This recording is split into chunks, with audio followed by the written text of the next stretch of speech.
तो यहाँ पर इस वीडियो में हम लोग यहाँ पर देखेंगे कि कंप्लीटिंग द स्क्वायर मेथड कैसे सॉल्व करते हैं, जो कि क्वाड्रेटिक इक्वेशन का एक मेथड है। यहाँ से दो रूट्स निकालेंगे। आपके सामने यहाँ पे क्वेश्चन दिया है 2x² + 7x + 6 = 0। क्वेश्चन पहले देख लेना है, स्क्वायर वाला टर्म पहले, एक्स वाला टर्म बाद में और कांस्टेंट लास्ट में। सबसे पहले क्या काम करना है आपको, पूरी इक्वेशन को जो भी x² के साथ नंबर आ रहा है, x² के साथ जो भी नंबर आ रहा है उस नंबर से सारी टर्म्स को डिवाइड कर लेना है। मतलब अभी मेरे पास टर्म्स है 2x² + 7x + 6 = 0। ये मेरा क्वेश्चन है, ठीक है। x² के साथ कौन सा नंबर है, 2 है, तो सबको 2 से डिवाइड कर लूंगा, इसको भी 2 से, इसको भी 2 से। अब ये 2 और ये 2 कैंसिल, ये 2 और ये 2 कैंसिल, तो यहां बच रहा है x²। यहां क्या बच रहा है, x²। 2 और 7 आपका कट होके नेचुरल नंबर नहीं आएगा, तो इसको कट मत करो, इसको एज इट इज लिखो, हमको पॉइंट में आंसर नहीं चाहिए, ठीक है। 6 और 2 कट हो जाएगा, यस, 2 1 = 2, 3 = 2, तो आपका आंसर क्या आ रहा है यहाँ पे 3 = 0। मैंने सबसे पहले क्या किया, आपके क्वेश्चन को जो x² के साथ जो भी टर्म्स था, जो भी नंबर था, उससे डिवाइड कर दिया। ये पहला स्टेप हो गया, ठीक है। अब आपको क्या करना है यहाँ पे, अब यही हमने क्यों करे, क्योंकि x² के साथ वाले नंबर को हटाना है हमको, वहां पे 1 रखना है, इसलिए हमने ये किया। अब जो भी कांस्टेंट है, कांस्टेंट किसको कहते हैं, जहां पे वेरिएबल नहीं है, वेरिएबल इसको बोलेंगे। x वेरिएबल है, यहाँ पे भी x वेरिएबल है, यहाँ है क्या x वेरिएबल नहीं है, तो इसको कांस्टेंट कहेंगे। इसको हम लोग राइट साइड में लेके चले जाएंगे, तो आपका देखो क्वेश्चन इक्वेशन कैसे बन जाएगा, x² + 7/2 x + 3 उधर जाके हो जाएगा -3, क्योंकि इक्वल टू के वो साइड गया तो साइन चेंज हो जाएगी। ये आ गया समझ में। हाँ, अब हमको यहाँ पे b निकालना है। b completing the square method में हम लोग को b निकालना है। b कैसे निकालते हैं, x के साथ जो वैल्यू आएंगी यहाँ पे प्लस हो माइनस हो कुछ भी नहीं लेना है, सिर्फ वैल्यू लेना है। x के साथ जो भी वैल्यू है वो ले लो, 7/2। जो वैल्यू x के साथ है वो ले लिया, उसको 2 से डिवाइड करो, जो भी वैल्यू है उसको 2 से डिवाइड करो। यहाँ पे 2 और 2 क्या हो जाएगा, मल्टीप्लाई, तो आपका आंसर आ जाएगा 7/4। क्या आंसर आ जाएगा, 7/4। अब क्या करना है, पहला वाला नंबर वैसा का वैसा, पहला टर्म्स, दूसरा टर्म वैसा का वैसा लिखो, तीसरे टर्म में क्या करो, ये जो आपका नंबर आया 7/4 उसको प्लस कर दो और उसके ऊपर स्क्वायर लगा दो। क्या कर दिया, स्क्वायर लगा दिया। सेम राइट में भी वैसे करना है, -3 के आगे क्या करना है, प्लस करना है और 7/4 लेना है, उसको स्क्वायर लगा देना। ये आपने लगाया, दोनों तरफ क्या किया, दोनों तरफ प्लस, दोनों तरफ 7/4 और उसका स्क्वायर। अब 7/4 कहां से आया ये मैंने बताया, x के साथ जो भी नंबर आता है उसको 2 से डिवाइड कर। आई इस बात समझ में, ठीक है। अब इसके आगे क्या करना है, देखो सिंपल सा, देखो कंप्लीटिंग द स्क्वायर करेंगे हम लोग।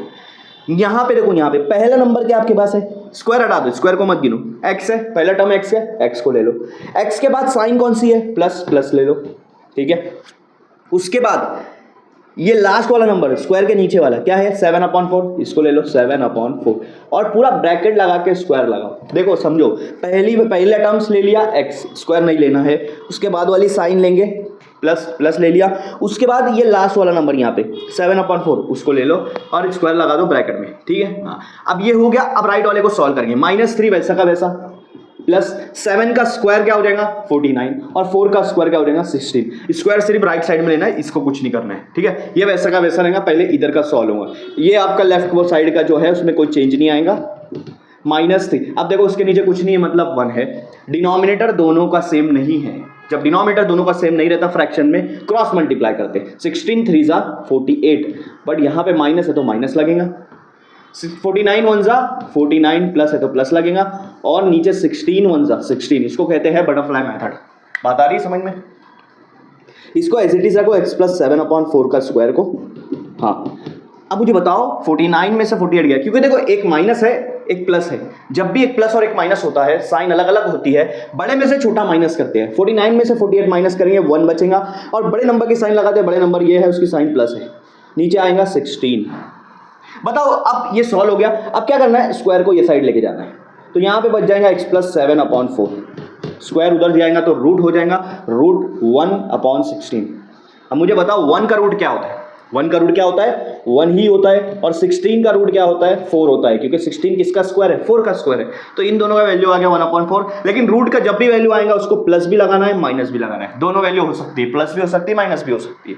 अब इसको आगे सॉल्व करते हैं। x ये हमारा निकला x + 7/4 = ±1/4। देखो ये नंबर है, ये भी नंबर है, नंबर को एक तरफ ले लो, 7/4 उठा के ये साइड ले लो, 7/4 प्लस में है, वो साइड जाके क्या हो जाएगा, वो साइड जाके माइनस हो जाएगा, तो x वैसा का वैसा, ये वैसा का वैसा, +7/4 इधर आके हो जाएगा -7/4।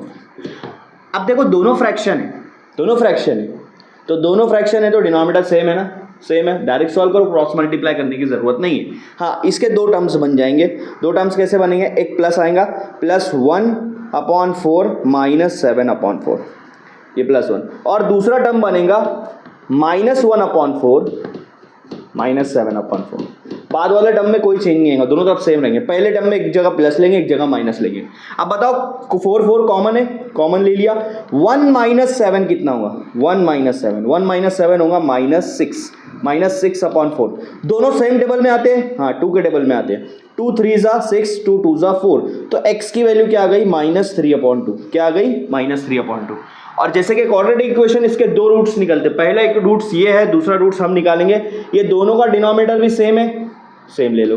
-1 - 7 कितना हुआ, माइनस माइनस प्लस होता है, बड़े नंबर की साइन लगेंगी, -8/4, 4 1 = 4, 2 = तो x की वैल्यू यहाँ पे क्या आ गई, -2। एक रूट आपका आया -3/2, एक रूट आया -2।